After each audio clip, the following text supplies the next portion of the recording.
Саламатсыздарбы, урматтуу көрүүчүлөр. Назарыңыздарда жаман абалда жакшы кабар издеген бүгүн 24 маалымат топтому. Салам достор, барыңыздарга. Биз үйдө карантинде отура өлбөйлү деп Дубайга учуп келдик. Ысык салам Дубайдан, кыргыз эли. Биз акча сураган жокпуз. Бизде ошо болгон өзүбүздүн билетибиз менен эле ошо рейс ачып берсин, рейс даже даяр, ССВ айтып атат, самолет даяр, Кыргызстан кое бербей атат деп атат. Кыргызстанда Орусиянын жарандары бар экен.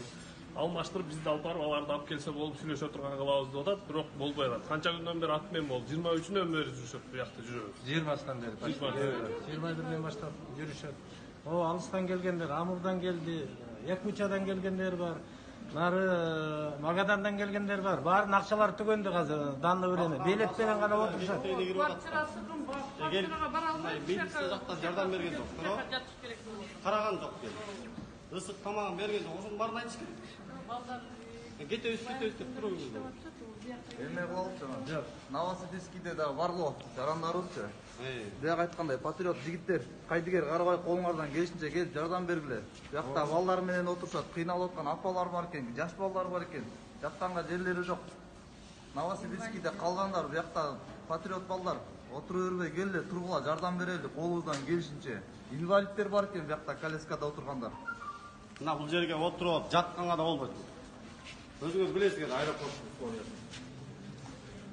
Жуун элек мисалы. Жатат. Келип, биз жардам эч ким берген жок.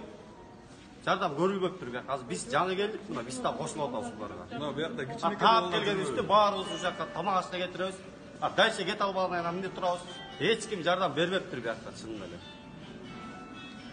Рахмат, Дастан Артисбекович. Мен бүгүн эле кабыл алынып, бүгүн эле күчүнө кире турган мыйзамды сиздер айттыңыздар. Эртерээк добуш берип койдуңуздар. Бул эл үчүн эң керектүү мыйзам депчи. Мен 2-3 сыйра карап чыктым да, эл үчүн эң керектүү мыйзам деген эч жерин тапкан жок. Бул биринчиден бизнесмендер үчүн керек мыйзам экен. 1 апрелден биз 1 октябрга чейин ишкерлерди, бизнесмендерди салыгын узартып берип атабыз. Туурабы, урматтуу баяндамачы? Туурабы? Министр, туурабы? Анан эмне үчүн муну элге шылтап атасыңар? Коронавирустун өзгөчө кырдаал киргизгенден биринчи карапайым эл жабыр тартып атат. Иши жок отурат. Алар эртеңкисин ойлоп атат. Бул мыйзам менен силер эмнени ойлоп атасыңар? Биз азыр Кыргызстанда мындай кырдаалда салыктын эртеңкисин эмес, калктын эртеңкисин ойлогула. Ишкерлердин эртеңкисин эмес, иши жок үйүндө отургандын эртеңкисин ойлобойсуңарбы? Ошондой мыйзамдарды өзгөчө кырдаалдап келебиз. Азыр социалдык сеттерди карагылачы, жогорку кеңеш өздөрүнө керектүү мыйзамды бекинип алып кабыл алып атат. Туурабы? Карапайым калкка кандай тиеш жасар бул? Биз байлардын салыгын узартып берип атпайбызбы? Бошоткон жокпуз да. Исхак Абсаматов айткандай. Биз 1 октябрга чейин жылдырып атат. Карапайым калк үйүндө отурду да бүгүн катчылыктан. Алардын эртең кандай жеңилдик болот? Мына өзгөчө кырдаалда өзгөчө мыйзамдар ушул болуш керек болчу. Силер эң биринчи элдин эртеңкисин ойлогула да. Ишкерлердин эмес.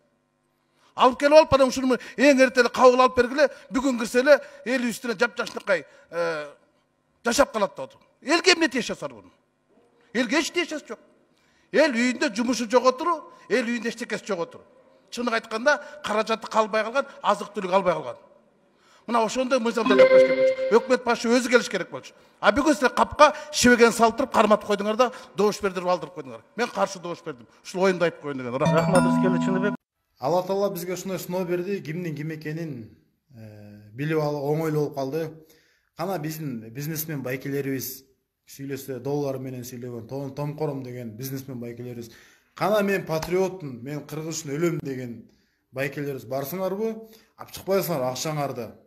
Кана жумшабайсыңарбы кыргыз эл үчүн? Боякта азыр үйүндө жей турчу тамагы жок семьялар бар арабызда. Силер менен биз үйдө отурабыз, шык тамак жеп, 5 бармак жеп, а может арка кошунабыз ашка отурат, биз аны билбейбиз. Эртең күнү алан жооп беребиз. Мен бул сөздү кимге айтып атам? Бул билесиңер, сөз эсин табат. Просто биз кылып атабыз, Инстаграмга чыгарбай элебиз дейсиңер. А буга чейин шык жашооңорду чыгарасыңар. Эс алып жүргөнүңөрдү, машина тээп жүргөнүңөрдү, мен ушу Алла үчүн кылган жакшы ишиңерди чыгарбайсыңар. Азыр сооптап Аллах үчүн сооптап кылчы момент ошол үчүн кылып калгыла. Мынау лейлекке ушунча бензин бизнесмендердики, депутаттардыкы, кимдики? Ушунча бензин кетип атат да. Күнүгө ушунча КамАЗга бензин ушинтип тизилип күнүң өтөт. Бул бир чети. Карантинде алып бизнесмендер чыдап кылып атат да. Бул кандай түшүнсө болот? Эл шутуп отурса, Лейлек районуна ушунча бензин кетет бир күндө. Өлкөбүзгө коронавирус катталган алгачкы күндөн баштап Жалал-Абад шаарынын ооруканасынын дарыгери Турганбаева Махабат суткасына 4 гана саат уктап коронавирус менен күрөштү. Кылган эмгегинин бүгүн акыбети кайтып, 3 бейтап жакшы болуп үйлөрүнө кайтышты. Махабат айымга жана кесиптештерине Кыргызстандын атынан терең ыраазычылык билдиребиз. Каналга жазылууну унутпаңыздар. Биринчилерден болуп маалымат алуу үчүн коңгуроочону басыңыз. Дайыма ден соолукта болуңуздар. Сиздер менен бүгүн 24 маалымат топтому болду.